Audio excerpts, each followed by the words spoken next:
एखाद्या व्यक्तीच्या तळहातावर भाग्यरेषा, कर्मरेषा, धनरेषा, मंगळावर उगम पाहून सरळ ती शनी पर्वताकडे जाऊन स्थिर होत असेल, तर अशा व्यक्तींचं बालपण अतिशय कष्टमय जातं. ज्या व्यक्तींच्या तळहातावर शुक्र पर्वतावरून धनरेषा उगम पाहून, भाग्यरेषा उगम पाहून ती सरळ गतिमान शनी पर्वतावर गतिमान होऊन स्थिर होत असेल, तर अशांचा विवाह झाल्यानंतर भाग्योदय होतो. अशा रेषा बघण्यासाठी मी सैन्य दलामध्ये काम करणाऱ्या व्यक्तींचे हात बघितलेत. हो. ज्या व्यक्तीच्या तळहातावर पहिल्या मंगळावरून धनरेषा उगम पाहून ती सरळ शनी पर्वतावर स्थिर होत असेल, हं. तर अशा व्यक्ती त्याच्या जोडीला रवी पर्वत बलवान असेल, हा मंगल बलवान असेल, चंद्र पर्वत बलवान असेल, तर आणि ह्या दोन्ही रवी रेषा बलवान असेल आणि धनरेषेवर रवी रेषेवर कोणतेही अशुभ चिन्ह जर नसेल, तर अशा व्यक्ती सेना दलामध्ये, पोलीस दलामध्ये, फायर फायटर दलामध्ये उत्तुंग कार्य करतात आणि अशा व्यक्तींना हमखास मेडल मिळतं. धडाडीनं काम करतात. त्यांचा स्वभाव धाडशी आहे. जगाच्या पाठीवर 2 ज्योतिष महत्वाचे. एक तुमचं मन जाणणारी तुमची आई आणि तुमच्या अडचणीच्या काळामध्ये, तुमच्या प्रगतीच्या काळामध्ये तुमच्या पाठीशी ठामपणे उभा राहणार तुमचा बाप. शनी हा कर्माचा दाता आहे. शनी हा कष्टाचा दाता आहे. शनी तुम्हाला कष्टच करायला लावतो. देहरी खाटल्यावरी होत नाही. हं.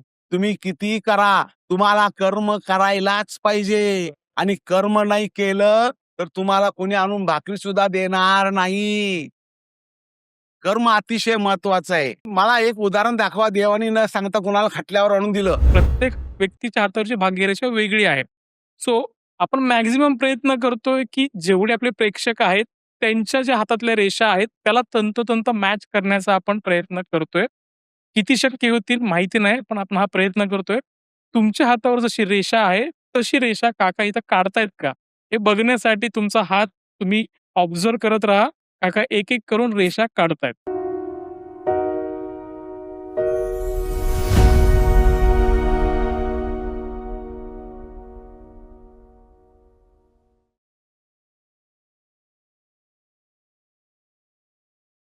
नमस्कार. मी गणेश कुंभार आपल्या सगळ्यांचं स्वागत करतो. इन्फॉर्मेशन बरोबर मोटिवेशन देणाऱ्या जगप्रसिद्ध चॅनलमध्ये. त्याचं नाव आहे गोष्ट फायद्याची.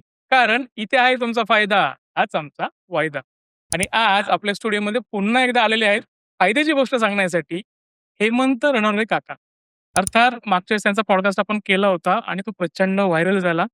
खूप चांगला प्रतिसाद त्याला मिळाला होता आणि लोकांच्या अशा कमेंट होत्या, की "काका, तुम्ही जे हस्तरेषाविषयी सांगितलं ते थोडं डिटेलमध्ये प्लस एक्झॅक्टली हातावरची कुठली रेषा काय असते, ती कशी दिसते, याचं चित्र स्वरूपात तुम्ही दाखवा." सो त्या सगळ्या कमेंटवरती आम्ही एक निर्णय घेतला, की आपण आज अर्थात डायरेक्ट डेमो दाखवणार आहोत. त्या हातावरती रेखा काढणार आणि कुठली रेखा काय सांगते, काय दर्शवते याविषयी सविस्तर मार्गदर्शन करणार आहेत. सो जास्त वेळ नाही घालवता आपण डायरेक्ट काकाकडे वळूयात. काका, तुमचं आमच्या स्टुडिओमध्ये पुन्हा एकदा खूप खूप स्वागत आहे. नमस्कार. येस. श्रावण महिन्याच्या शुभ पर्वावर आज तुमच्याकडे गोष्ट फायद्याची मध्ये माझं दुसरं ब्रॉडकास्ट होत आहे. त्याबद्दल मी तुमचे आणि तुमच्या पूर्ण टीमचे आभार व्यक्त करतो.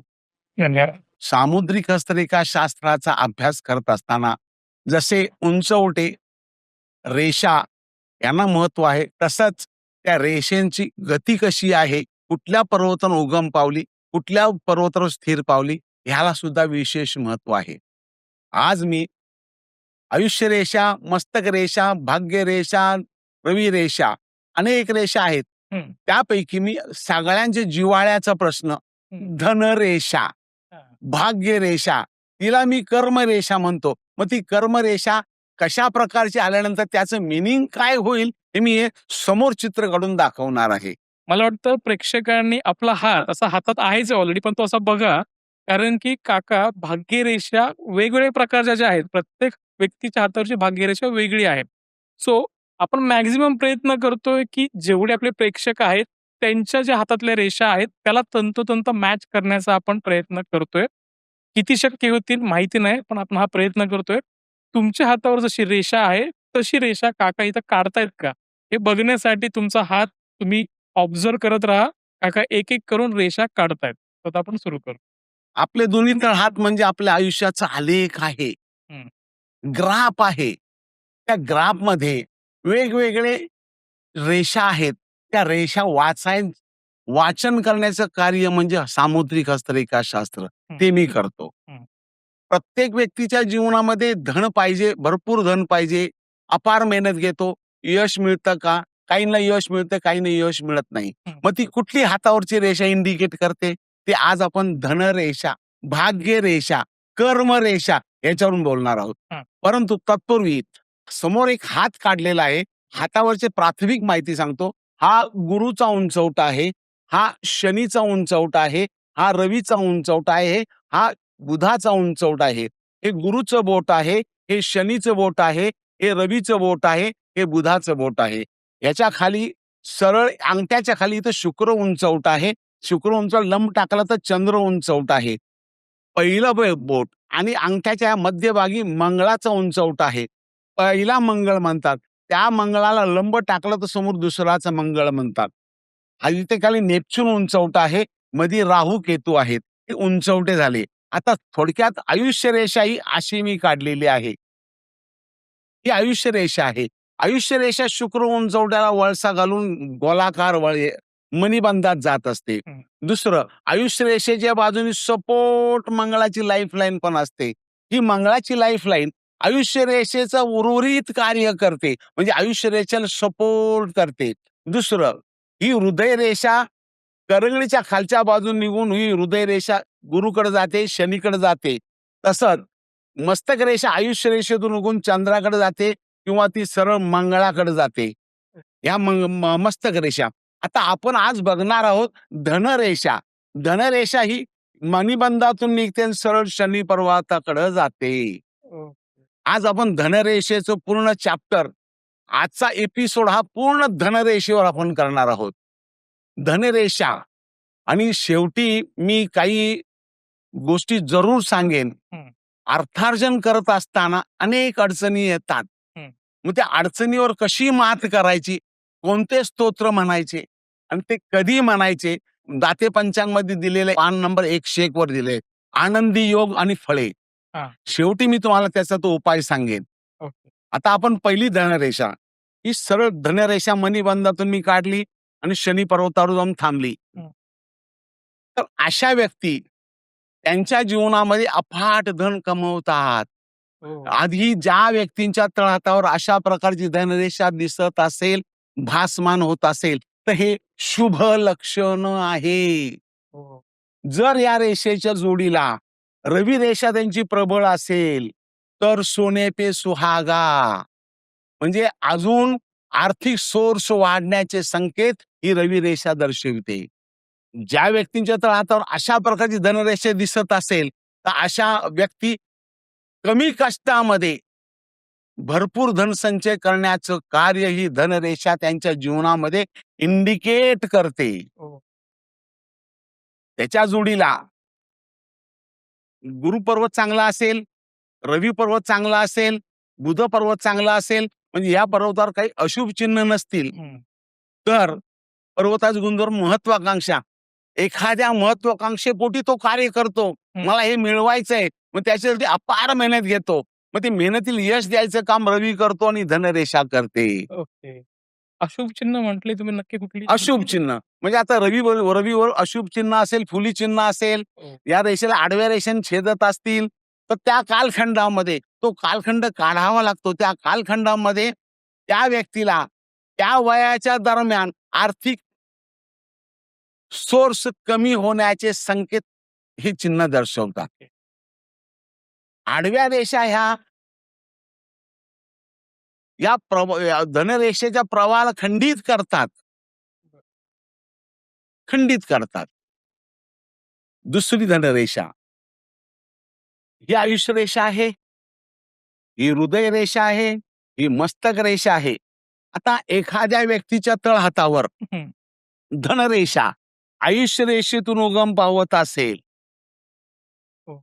आणि ती सरळ शनी पर्वताकडे गतिमान होत असेल, शनी पर्वतावर स्थिर होत असेल, तर अशा व्यक्ती ज्या वयाच्या दरम्यान आयुष्यरेषा उगम पावली तो कालखंड काढावा लागतो. त्या कालखंडामध्ये त्या कालखंडापासून, त्या वयापासून त्याची प्रगती कोणीही रोखू शकणार नाही. मात्र अशा व्यक्तींना मेहनत जास्त घ्यावी लागते. कष्ट घ्यावे लागतात. त्याशिवाय त्यांना यश मिळत नाही.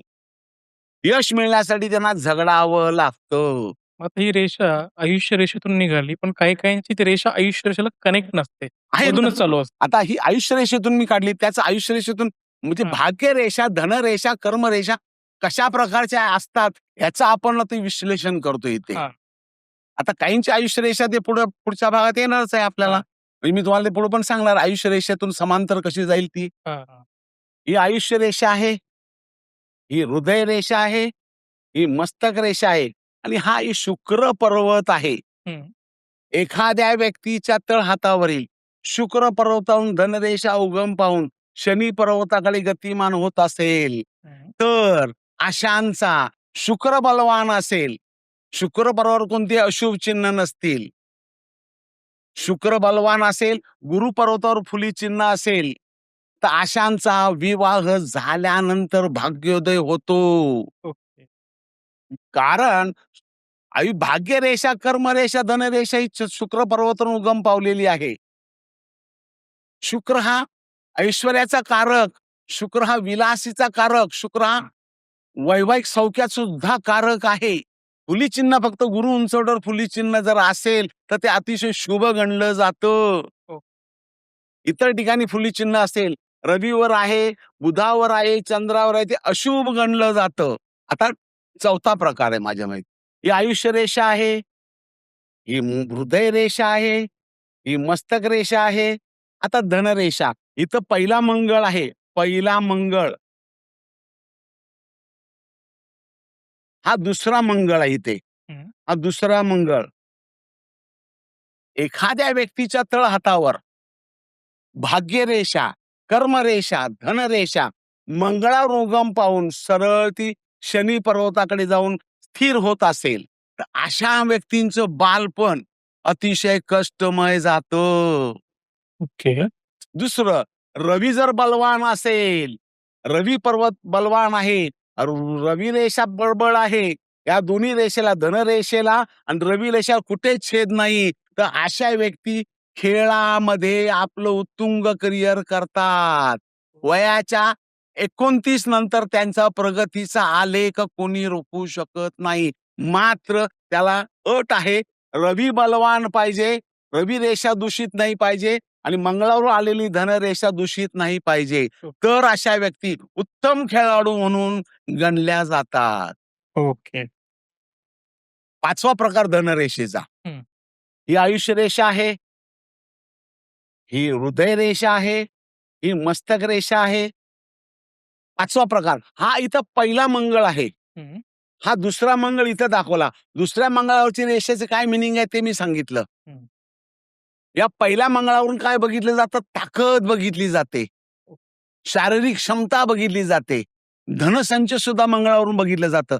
मंगळ म्हणजे रसरसत, सळसळत रक्त, ऊर्जा, एनर्जी. अशा रेषा बघण्यासाठी मी सैन्य दलामध्ये काम करणाऱ्या व्यक्तींचे हात बघितलेत. ओह! ज्या व्यक्तीच्या तळहातावर पहिला मंगळावरून धनरेषा उगम पाहून ती सरळ शनी पर्वतावर स्थिर होत असेल, हं. तर अशा व्यक्ती त्याच्या जोडीला रवी पर्वत बलवान असेल, हा मंगळ बलवान असेल, चंद्र पर्वत बलवान असेल, तर आणि ह्या दोन्ही रवी रेषा बलवान असेल आणि धनरेषेवर, रवी रेषेवर कोणतेही अशुभ चिन्ह जर नसेल, तर अशा व्यक्ती सेना दलामध्ये, पोलीस दलामध्ये, फायर फायटर दलामध्ये उत्तुंग कार्य करतात आणि अशा व्यक्तींना हमखास मेडल मिळतं. धडाडीनं काम करतात.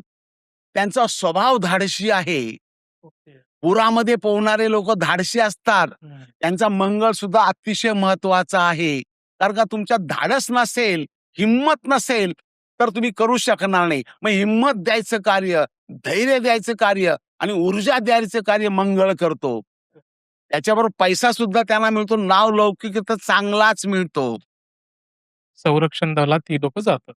आता तुम्ही मागाशी मला प्रश्न विचारला, आयुष्य रेषेच्या बाजूनी धनरेषा उगम पावते. आता त्या मध्य बाजूनी धनरेषा उगम पावलेली आहे. हं. तर अशा व्यक्तींचा भाग्योदय हा 28 नंतर होतो. ओके. 28 नंतर त्यांचा प्रगतीचा आलेख सुरू होतो. अशा व्यक्ती धडाडीने निर्णय घेतात. अशा व्यक्तींचा निश्चय दृढ असतो.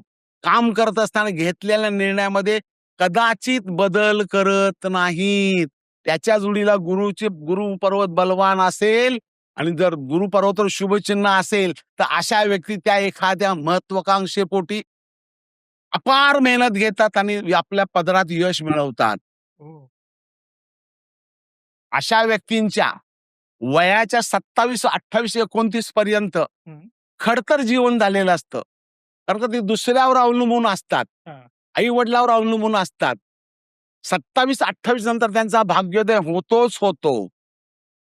भाग्योदयाचा कालखंड काढावा लागतो. मग तो हातावर पट्टी टाकून, असं स्केच टाकून मग आपला तो भाग्योदय कालखंड काढला जातो. पण मग अशी लोकं पर्टिक्युलर कुठल्याही क्षेत्रात करियर करतात, अ, व्यवसायामध्ये अशी असतात. अशी लोकं जर रवी बलवान असेल, बुध चांगला असेल, तर अशी लोकं व्यवसायात अतिशय उत्तुंग कार्य करतात. हो. बुध पर्वतावर रेषा असतील अशा उभ्या, तर डोक्यात त्यांच्या 24 तास व्यवसायाचं चित्र चालत असतं.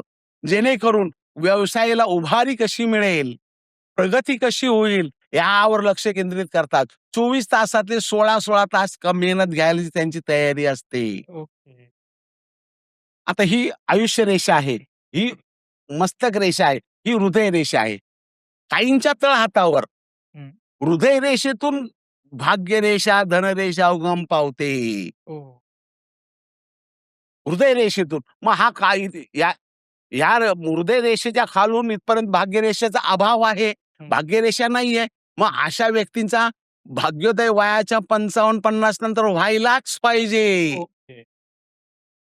मगाशीच सांगितलं, कालखंड काढणं महत्वाचं आहे. कालमापन करणं महत्वाचं आहे. परंतु इथं आता मी परंतु म्हटलं. काय सांगितलं? एखाद्या व्यक्तीची भाग्यरेषा हृदय रेषेतून उगम पावत असेल, हं. तर अशा व्यक्तींचा 50-55 नंतर भाग्योदय कुणी रोखू शकणार नाही. हां. परंतु रवी रेषा जर इथून निघत असेल आणि ती दोषविरहित असेल, हं. तर त्यांचा भाग्योदय वयाच्या 28 पासून व्हायलाच पाहिजे. रवी रेषेवरून सुद्धा धन बघितलं जातं. एखाद्या व्यक्तीच्या तळहातावर भाग्यरेषेचा अभाव आहे, पण त्याच्या जीवनात पैसा नाहीये का? धनसंचय नाहीये का? आहे. मग तो बघायचा दुसरा पर्याय रवी रेषा. रवी रेषा सुद्धा धनरेषेचं कार्य करते. त्यामुळं तुम्हाला एक धनरेषा बघून चालणार नाही. त्याच्या जोडीला गुरु पर्वत पण बघायला पाहिजे, त्याच्या जोडीला बुध पर्वत बघायला पाहिजे, त्याच्या जोडीला रवी रेषा बघायला पाहिजे, रवी पर्वत बघायला पाहिजे, शुक्र पर्वत बघायला पाहिजे. मग तुम्ही निष्कर्ष काढू शकता. एक रेषा माझी धनरेषा अशी निघाली, इथून सरळ निघाली, परंतु त्या धनरेषेला छेद किती गेले ते पण बघणं महत्वाचं. ते कुठल्या वयात छेद गेले ते पण महत्वाचं. या आडव्या रेषा म्हणजे राहू रेषा समजतो मी. ओके. राहू हा ऐश्वर्याचा कारक आहे. राहू अडथळ्याचा पण कारक आहे. जसं तुम्ही आता रवी रेषेबद्दल म्हटलात, अशी एक रेषा असते ज्याच्या म्हणजे समजा भाग्यरेषा त्याची खूप लाईट आहे किंवा नाहीये. पण आई-वडिलांच्या संपत्तीवरती जर त्याला संपत्ती मिळणार पुढे असेल. येईल ना ते. ओके. वडिलोपार्जित इस्टेट मिळण्याचे योग आहेत का? हां. दत्तक जाण्याचे योग आहेत का? ओके. दत्तक. हं. माझ्या माहितीप्रमाणे मी जेवढं माझी ज्ञान आहे, हं. जेवढं मी शिकलो, मी तेवढं मी जवळ-जवळ 25-30 आकृत्या काढून मी धनरेषेत आज सांगणार आहे. ओके. 25 ते 30. आता आपण थोडंसं एक वेगळा विषय सांगतो. एखाद्या व्यक्तीच्या हातावर धनरेषा आहे. त्या रेषेला आडव्या रेषेने छेद गेलेत आडव्या. कालखंडामध्ये ती व्यक्ती आर्थिक संकटांनी ग्रस्त असते. हं. आर्थिक विवंचनेने ग्रस्त असते. मग अशा व्यक्तीने मार्ग मिळण्यासाठी करत असलेल्या प्रयत्नात यश येण्यासाठी काय उपासना करावी? हां. 5 नंबर मी पंचांग पण आणलेलं आहे आज खास त्याच्यासाठी. पान नंबर 101. कॅमेरासमोर दाखव, हे पंचांग आहे. हा. हे मी लिहिलेलं नाही, दाते पंचांग आहे. दाते पंचांग मध्ये पान नंबर 1 हं. त्याच्यामध्ये पद्मयोग, आनंदी योग आणि फळे दिलेले आहे. एक पान नंबर 101 वर त्याच्यामध्ये योग दिलेले पहिल्या रखान्यात, त्याच्या पुढे योगाची नावं दिलेत. तर पद्मयोग आहे. पद्मयोग, पद्मयोग रविवारी जर चित्रा नक्षत्र असेल तर पद्मयोग होतो. सोमवारी ज्येष्ठा नक्षत्र असेल तर पद्मयोग होतो. मंगळवारी अभिजित नक्षत्र असेल तर पद्मयोग होतो. असे वेगवेगळे सांगितलेले आहेत. त्या योगावर,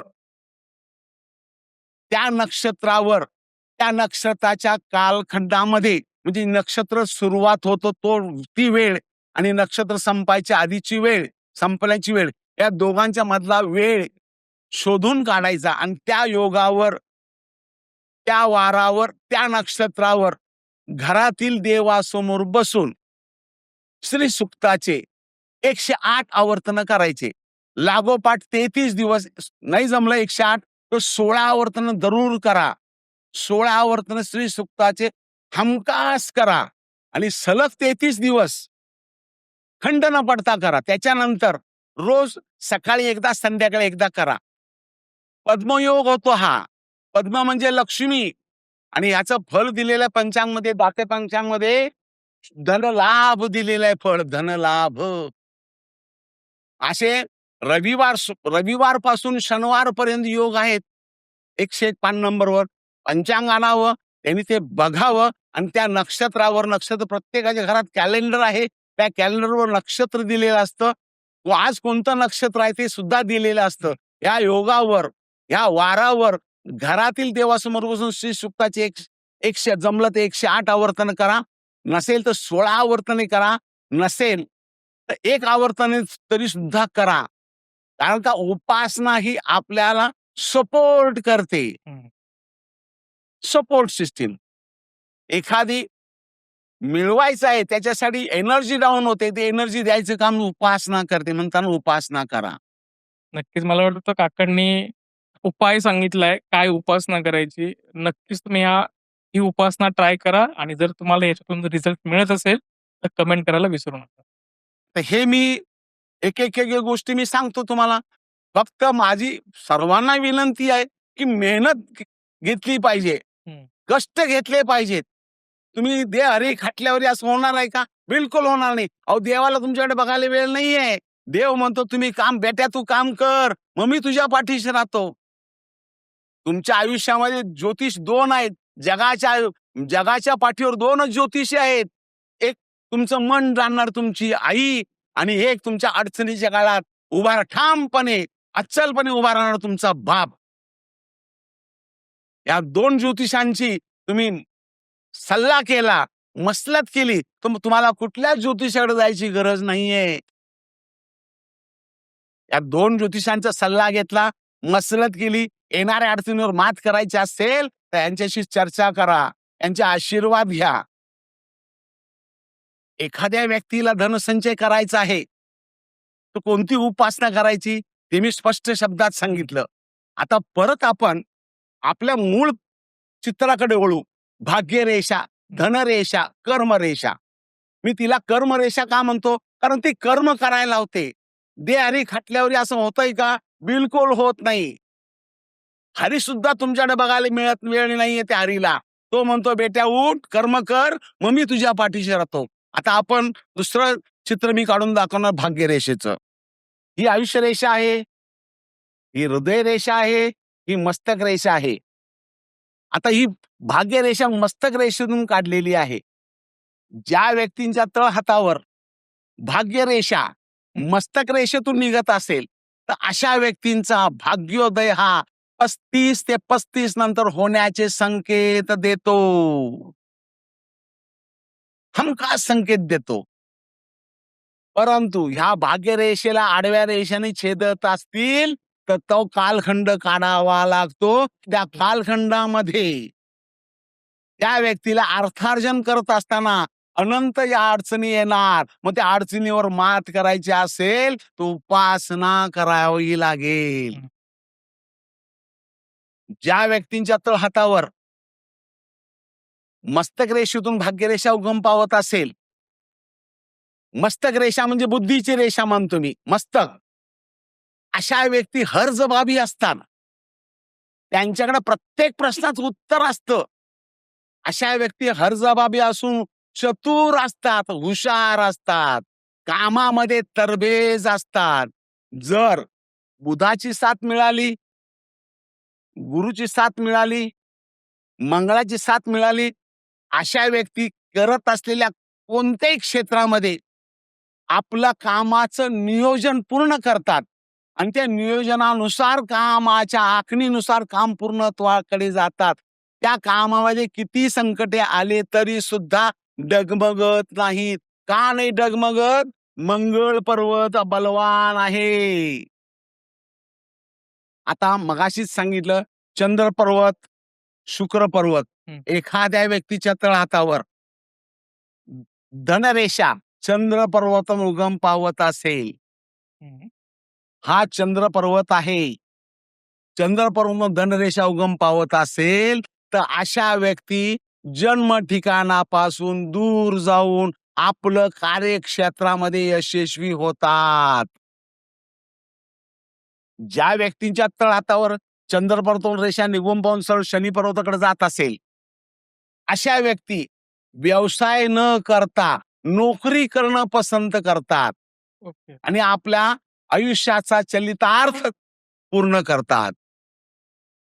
जर चंद्र बलवान नसेल तर अशा व्यक्तींची कार्यक्षमता, निर्णय घेण्याची क्षमता, चंद्र म्हणजे मनाचा कारक, चंद्र म्हणजे मनाचा कारक मन. जर चंद्र बलवान नसेल, चंद्रावर दूषित चिन्ह असेल, तर अशा व्यक्ती दुसऱ्याच्या सल्ल्याने कार्य आरंभ करतात. ओके.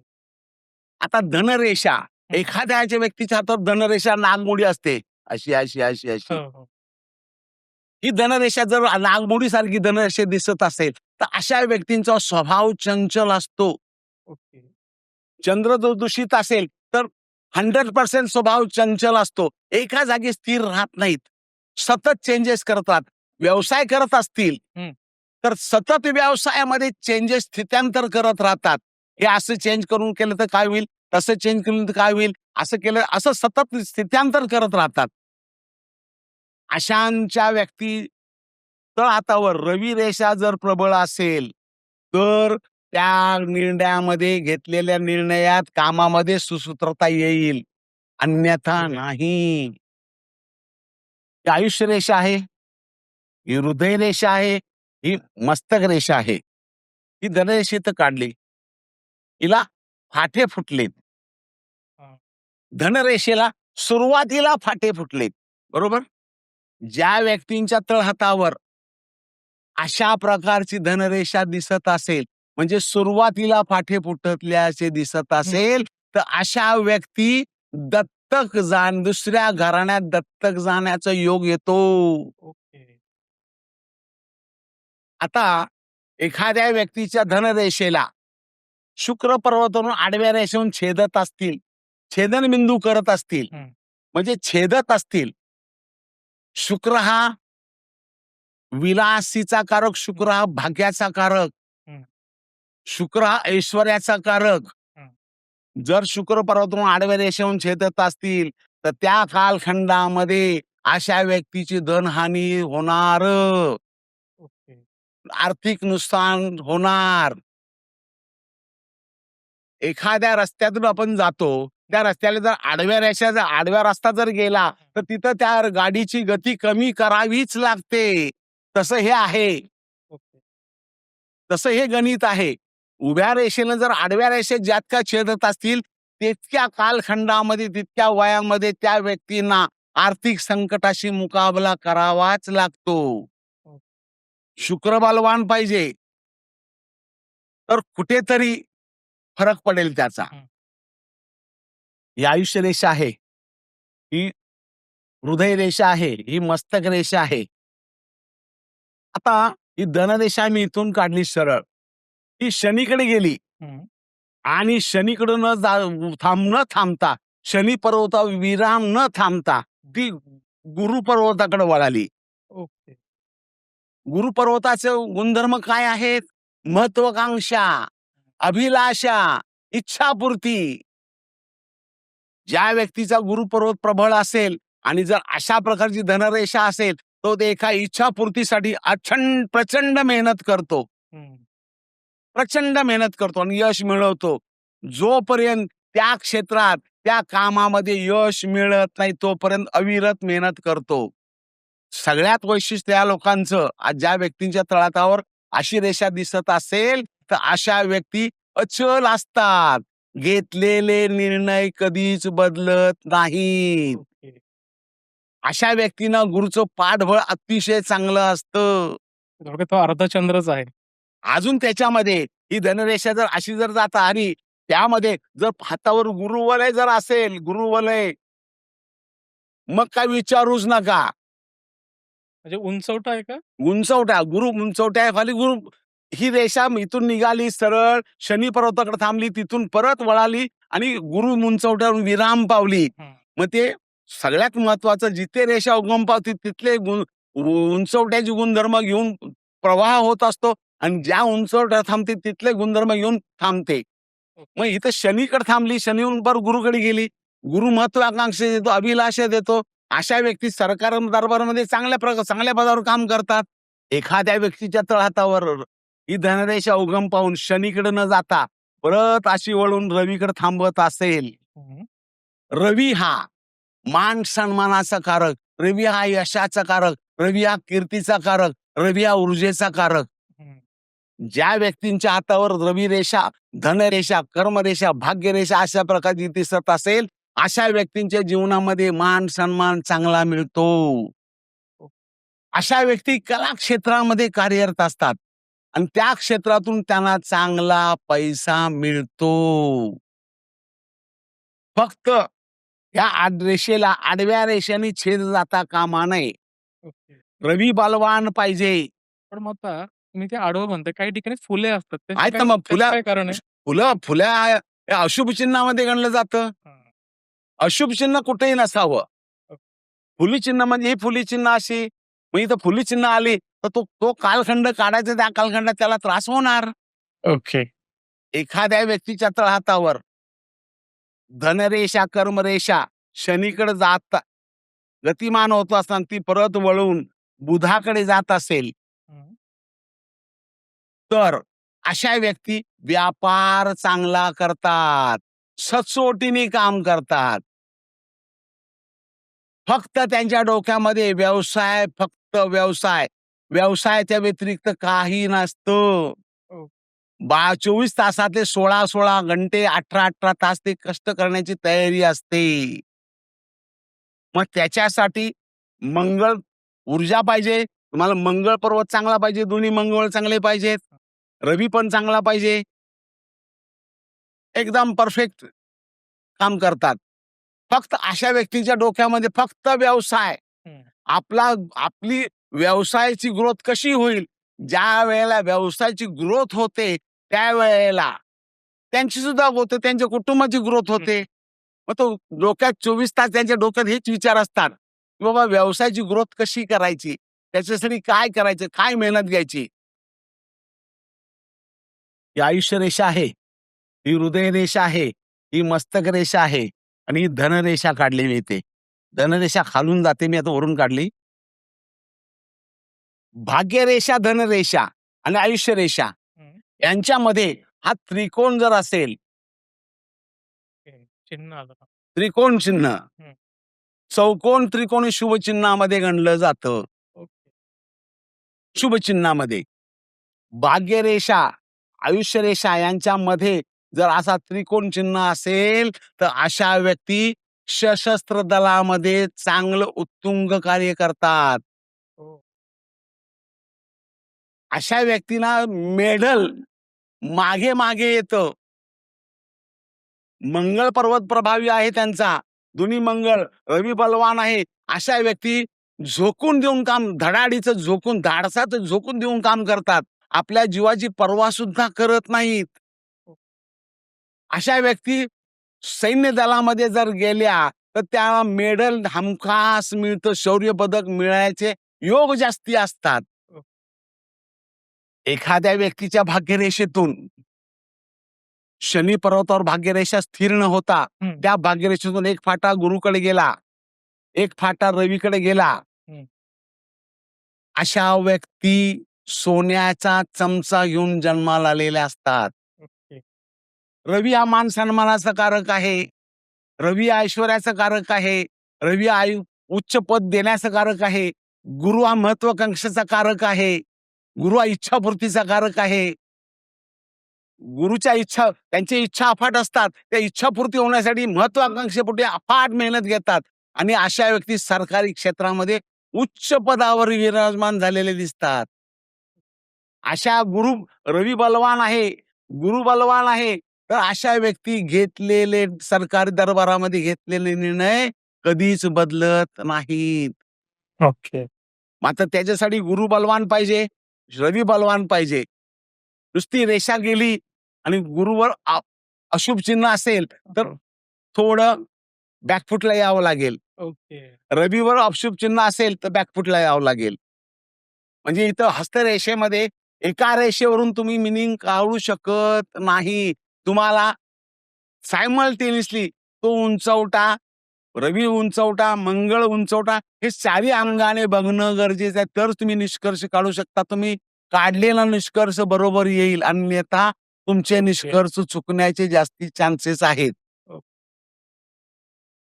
ही आयुष्य रेषा आहे, ही हृदय रेषा आहे, ही मस्तक रेषा आहे आणि ही भाग्य रेषा आहे. मस्तक रेषेतून आडव्या रेषाने गेल्या आणि तुमच्या भाग्य रेषाने मिळाल्या. ज्या व्यक्तींच्या तळहातावर मस्तक रेषेतून रेषा उगम पाहून भाग्य रेषेला मिळत असतील तर अशा व्यक्तींना हितशत्रू भरपूर असतात. तोंडावर गोड बोलतात, पाठीमागून वार करतात. जर मंगळ पर्वत बलवान असेल तर अशा व्यक्ती निडर होतात आणि अशा व्यक्ती करत असलेल्या कामामध्ये शत्रूचं विघ्न आणत असेल त्याच्यावर मात करतात. ते उंचवटे असणं गरजेचं आहे. 101 उंचवटे तुम्हाला हस्तरेषेमध्ये उंचवट्याची गुणधर्म, रेषेची गुणधर्म, चिन्हाची गुणधर्म माहिती पडणंच गरजेचं आहे. तरच तुम्ही एका रेषेवरून आता एखाद्या व्यक्तीची रेषा अशी आहे, मी सांगितलं बाबा शत्रू त्रास देतील, पण त्याचा मंगळ जर बलवान असेल तर तो शत्रूला कशाला घाबरेल? मंगळ म्हणजे सळसळत रक्त, एनर्जी, ताकद. एखाद्या व्यक्तीच्या तळहातावर साखळीसारखी रेषा असेल तर काय होईल त्याचं मिनिंग? आता ही आयुष्य रेषा आहे, ही हृदय रेषा आहे, ही मस्तक रेषा आहे आणि साखळीसारखी रेषा अशी साखळीसारखी रेषा. ओके. ज्या व्यक्तींच्या तळहातावर साखळी म्हणजे गळ्यातली चेन जशी असते अशा प्रकारची रेषा जर दिसत असेल अशा व्यक्तीमध्ये निर्णय क्षमता कमी असते. अशा व्यक्ती करत असलेल्या नोकरीमध्ये, करत असलेल्या व्यवसायामध्ये चुकीचे निर्णय घेऊन स्वतः अडचणीत येतात आणि दुसऱ्याला अडचणीत आणतात. मग अशा व्यक्तींनी उपासना केलीच पाहिजे. मग ती कोणाची करायची? ताकद मन स्थिर राहण्यासाठी मारुतीची उपासना करा, मन स्थिर राहण्यासाठी शंकराची उपासना करा. एखाद्या व्यक्तीच्या तळहातावर ही धनरेषा अशी सरळ निघाली आणि शनी पर्वतावर न थांबता सरळ शनी बोटाच्या पहिल्या फेऱ्यातून जात असेल तर हे अशुभ लक्षण आहे. अशुभ आहे. अशुभ कशामध्ये? जर ती कंटिन्यू जर गेली तर म्हणजे काय त्याच्या मागचं लॉजिक आहे? शनीवर थांबलेली नाही ती. ओके, थांबणं गरजेचं आहे. शनीवर थांबणं गरजेचं आहे. ही रेषा कुठेतरी इथं थांबली पाहिजे, इथं थांबली पाहिजे. ओके. हे अशुभ लक्षण आहे. सकाळी 7 वाजता ड्युटीवर चालला, संध्याकाळी 6 वाजता ड्युटीस असते तर पैसे भरपूर असतात. मग हातावर असं काय आहे त्या बघण्यासाठी मी नाशिकहून सिन्नरला जायचो. सिन्नरला गाडीत तिकीट काढायचो आणि कंडक्टरचा हात बघायचो. असं काय हातावर आहे त्याच्या? ओके. नाशिकमध्ये द्वारकाला किन्नर आहेत. हातावर किन्नरांचं चिन्ह काय आहे की त्याचं स्त्रीचं अंग आणि पुरुषाचे गुणधर्म आहेत, पुरुषाचे अंग स्त्रीचे गुणधर्म आहेत हे बघण्यासाठी अनेक किन्नरांचे हात बघितले. भिकारी भीक का मागतो हे शोधण्यासाठी अनेक नाशिक मधले भिकाऱ्यांचे हात बघितले. भिकाऱ्यांच्या हातावर धनरेषा अफाट आहे, अफाट आहे, अफाट. ही धनरेषा त्यांची कुठेच छेद नाही गेली तिला. बरं. ही धनरेषा या धनरेषेला कुठेच छेद नाहीये. पैसाच पैसा आहे त्यांच्याकडे. पण तू कर्माचा अभाव.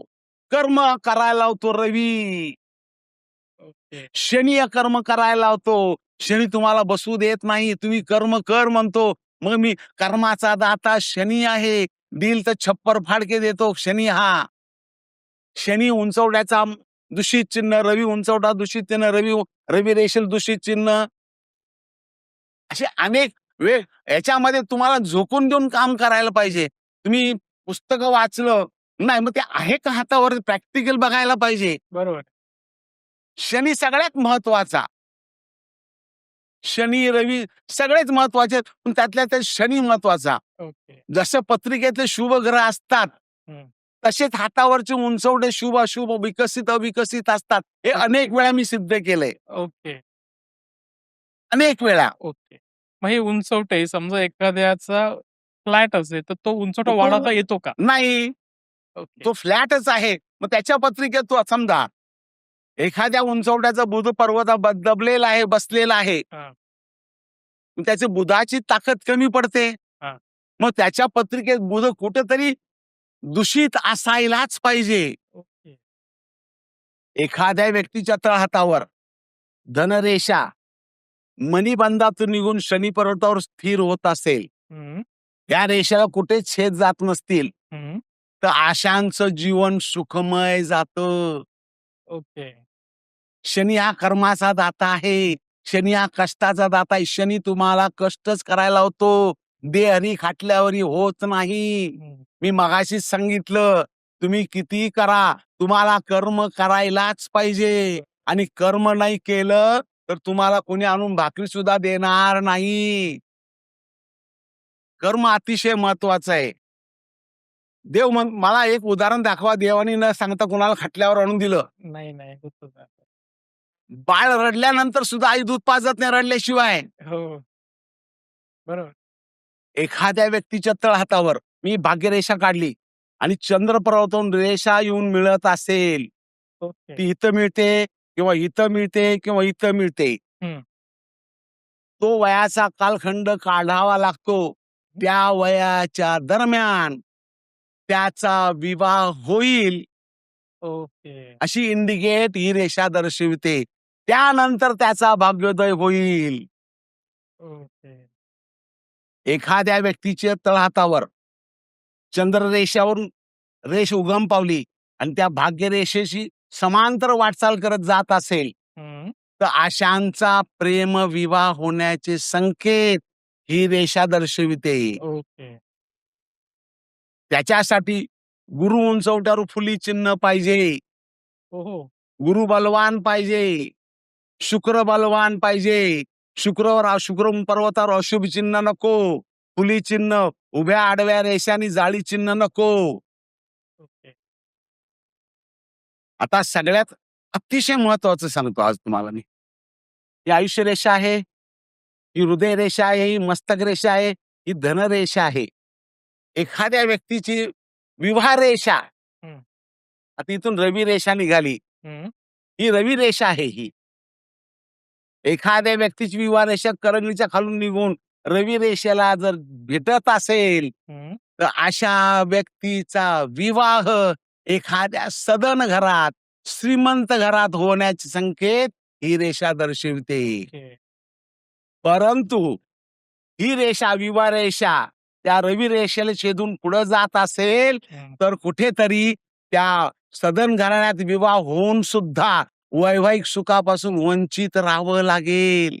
आता ह्याच्यामध्ये आता बघतो, की एक्स्ट्रा मॅरिटल अफेअर म्हणा किंवा 2 लग्न हे आता प्रकार आपण पाहतोय. तर त्याची रेषा काय दर्शवते? शास्त्रामध्ये विवाह बाह्य संबंधाला मान्यता नाही. नाही. हां. शास्त्र सांगतं का, निर्माता आपण पती पती म्हणजे निर्माता आहे. बरोबर. कुठेतरी निर्माण करायचं आहे. हां. तुम्ही जेव्हा पती पत्नीचा मिलन होतं तेव्हा कुठेतरी बीज अंकुर जन्म घेतो. बरोबर. संसार म्हणतात निर्माता आहे. पती पत्नी म्हणजे निर्माता आहे. तर शास्त्र याला मान्यता देतं का? नाही. ओके. अधनपथकडे जाण्याचे योग आहेत ते. ओके. आता आपण माझ्या माहितीप्रमाणे मी 21 भाग्यरेषेचे पिक्चर काढलेत. हां.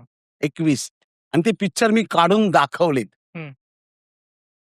भाग्यरेषा, कर्मरेषा का म्हणायचं? तर तुम्हाला कर्म करायचं आहे, बरोबर. कर्तव्य करायचं आहे. मगाशीच मी सांगितलं, जगामध्ये 2 ज्योतिष महत्वाचे आहेत. एक तुमचं मन जाणार तुमची आई हां. आणि एक तुमचा खंबीरपणे अडचणीच्या काळात खंबीरपणे उभाशी राहणार तुमचा बाप. हं. या 2 ज्योतिषांचा जर सल्ला ऐकला, तर तुम्हाला कुठल्याही ज्योतिषाकडे जायची गरज नाही पडणार. भाग्य कर्म करत असताना अनंत अडचणी येतात. हं. मग अडचणीवर मात करायची असते. मग मात करण्यासाठी काय करायचं? श्री सुक्ताचं आवर्तन करायचं. हनुमान वडवान स्तोत्र वाचायचं. आदित्य हृदय स्तोत्र वाचायचं. मगाशी मी पंचांग उघडून दाखवलं तुम्हाला. पंचांगमध्ये विविध आहेत. हे आनंदी योग म्हणून 101 पानावर आहे. त्याच्यामध्ये पद्मयोग होतो. रविवारी चित्रा नक्षत्रात पद्म अशी योगावर जर तुम्ही श्री सुक्ताचे 108 आवर्त किंवा 16 आवर्तन जर 33 दिवस केले, 33 आकडा 3 आणि 3 2 6 म्हणजे शुक्राचा येतो म्हणताना 33 सलग 33 दिवस श्री सुक्ताचे आवर्तन करा. 16 वेळा किमान वाचा. मात्र श्री सुक्त वाचताना मन एकीकडे आणि स्तोत्र एकीकडे असं नको. एकाग्र मनाने वाचन केलं पाहिजे. आता सगळ्यात महत्वाचं, जर कॅलेंडर असेल तर कॅलेंडर काढून बघा. 1 सप्टेंबर आणि 29 सप्टेंबर अश्विनी नक्षत्र आहे. ओके. मंगळवार येतो. हं. या नक्षत्रावर एखाद्या देवीच्या मंदिरामध्ये बसून देवी अथर्व शीर्षाचे 108 पाठ जर केले, हं. तर असाध्य गोष्टी साध्य होण्याकडे मार्ग मिळेल. ओके. एखादा आजार आहे, घेत असलेले औषध शरीरावर पॉझिटिव्ह परिणाम व्हावा, हं. मग त्यासाठी देवीच्या मंदिरामध्ये बसून संकल्प करून किंवा एखादी अडचण आहे, त्या अडचणीवर मात करायची आहे, ताकद पाहिजे, तर त्या देवीचा आशीर्वाद पाहिजे. हं. आशीर्वाद मिळण्यासाठी देवी मंदिरामध्ये बसून अश्विनी नक्षत्रावर मंगळवार असेल त्या दिवशी देवी अथर्व शीर्षाचे 108 पाठ संपुट पाठ करा. ओके. मार्ग मिळेल तुम्हाला, दिशा मिळेल. त्या दिशेवर तुम्हाला जायचंय. सहजासहजी कोणी देणार. एखाद्याने म्हटलं मी 108 पाठ केले, मी घरात बसून राहिला, काही केलं, हां. अजिबात नाही. तुम्हाला त्याच्यासाठी मेहनत, कष्ट, प्रामाणिकपणे घेणंच घेणं आहे. त्या प्रामाणिक कष्ट घेतलेल्या प्रामाणिक कष्टामध्ये यश येण्यासाठी तुम्हाला उपासना करायची आहे. बरोबर. आता हाताची बोटं आहेत ही, हे अंगठा आहे, अंगठ्याला 2 पेर आहेत. हां. आईंचा 3 पेर दिसतात, पण तिसरं पेर अंगठ्याला असतं. तिसरं पेर हे शुक्रामध्ये गेलेलं असतं. ओके. हां. शुक्रावरून माया, ममता बघितली जाते. हं. अंगठ्यावरून इच्छापूर्ती. बोटाच्या पेरेवर सुद्धा आहेत पदम, वेगवेगळ्या आहेत गोष्टी. म्हणताना हाताचं परीक्षण करणं इतकं सोपं नाही आहे. जेवढे व्यक्ती तेवढे वेगवेगळे हात, तेवढे वेगळे नशीब. मगाशीच मी सांगितलं, की प्रत्येक हात तुम्हाला काहीतरी शिकवत जातो, हं. ज्ञान देतो, अर्थार्जन करतो. बरोबर. मी पुन्हा विनंती करेन तुमच्या ब्रॉडकास्टमधून प्रेक्षकांना, हं. दाते पंचांगमध्ये 101 नंबर पान शोधायचं. हं. त्याच्यामध्ये पद्मयोग आहे. त्या वाराच्या समोर ते नक्षत्र आहे. त्या नक्षत्रावर घरातील देवासमोर बसून नक्षत्राच्या वेळेमध्ये, म्हणजे नक्षत्र सुरू झाल्यानंतर आणि नक्षत्र संपायच्या वेळेच्या आधी जर तुम्ही श्री सुक्ताचे आवर्तन जर केले, तर तुम्हाला करत असलेल्या प्रयत्नामध्ये दिशा मिळेल. ओके. 7 वाराचे 7 पद्मयोग होतात. ओके. या योगावर, या पद्मयोगावर धनसंचय घरात जर तिथे एक डबा घ्यायचा पितळी, त्याच्यात पैसे टाकत जायचे रोज. या योगावर धनसंचय होतो. खर्चाला कंट्रोल करता येतं, कंट्रोलिंग होतं. ओके. माझ्या माहितीप्रमाणे आहे, असे योग कोण सांगत नाहीत पंचांगमध्ये. ज्योतिष मी आज तुम्हाला तुमच्या ब्रॉडकास्ट तर्फे अनेक लोकांना विनंती करेन, की या योगावर तुम्हाला तुमची प्रगती करायची असेल, आर्थिक पैसा मिळवणं म्हणजे काय प्रगती झाली असेतलं नाही. तुमचं शरीर स्वास्थ्य पण पाहिजे. बरोबर. तर त्या पैशाचा उपभोग घेता येईल तुम्हाला. करेक्ट.